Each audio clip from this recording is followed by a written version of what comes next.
একটা গার্মেন্টসের মেয়ে আমাদের এটা ফলো করছে, পরে সে আমাদের এখান থেকে প্রোডাক্ট নেয়। কিরে ভাই, ফলো অনেকেই করে, কিন্তু প্রোডাক্ট নিচ্ছে আবার আমাদের থেকে, যেখানে ওই কোটিপতিরা সাহস পায় না, বলে কিডনি বেচতে হবে, বেকুব কোথাকার। তা এখন আমরা পরে তাকে জিজ্ঞেস করলাম যে তুমি এটা কিভাবে পারতেছো?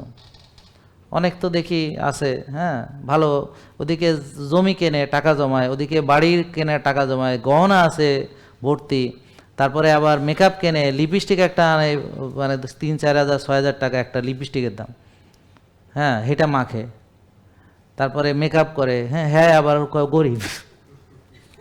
হ্যাঁ, আর তুমি গার্মেন্টসে তুমি পারতেছো কেমনে?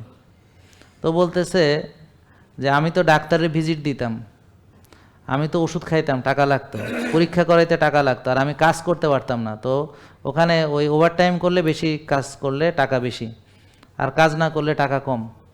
সিস্টেমটা হচ্ছে গার্মেন্টসের এরকম, যারা বেশি কাজ করতে পারে ওদের বেশি পায়।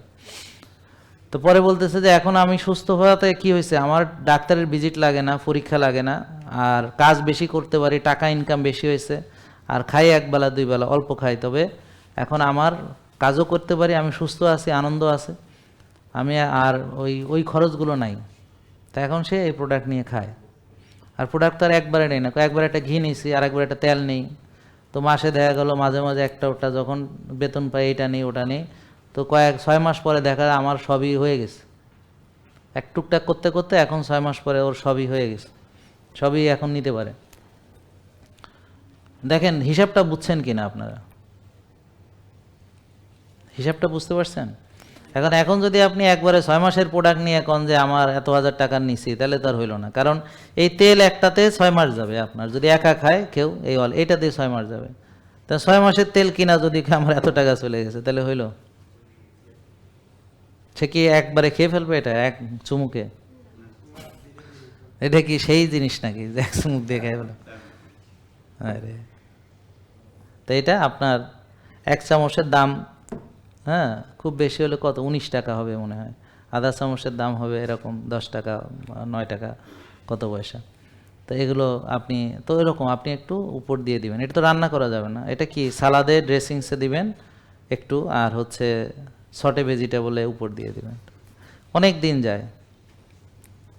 তো ভালো জিনিস অল্প করে খেলে কি হবে, ওই যে এক লোকমাই যথেষ্ট হবে। যেহেতু রাসূল সাল্লাল্লাহু আলাইহি ওয়াসাল্লাম বলেছেন, মিথ্যা তো আর বলেননি, তাহলে এক লোকমাই যথেষ্ট হবে। যদি খাবারটা তৈব হয়, যদি অরিজিনাল খাবার হয়, অর্গানিক হয়, অল্প একটু খেলেই হয়ে যাবে। আর যদি আপনি নষ্ট খান, খবিশ খাবার খান, এতগুলো খাওয়ার পরও আপনার পেট ভরবে না, এবং একটু পরে আবার খিদে লাগবে, আবার খাবেন, খেতে খেতে আপনি এরকম হয়ে যাবেন সাইজ, কিন্তু শক্তি পাবেন না। তাহলে যারা নষ্ট খায় তাদের প্রবলেম কি? প্রবলেম হচ্ছে বেশি খেয়েও সে দুর্বল হতে থাকে, সে হাংরি থাকে, সবসময় ক্ষুধার্ত থাকে। কেন ক্ষুধার্ত থাকে কেন জানেন? ইনসুলিন বেশি থাকলে ক্ষুধা বেশি লাগবে, ইনসুলিন না কমালে ক্ষুধা কমবে না। এই যে আমরা চমৎকার রোজা রাখতে পারছি, রোজা রেখে যে জিম করে আসলাম, ব্যায়াম করলাম, তারপর ব্যাডমিন্টন খেলি, রোজা রেখে সব চলে।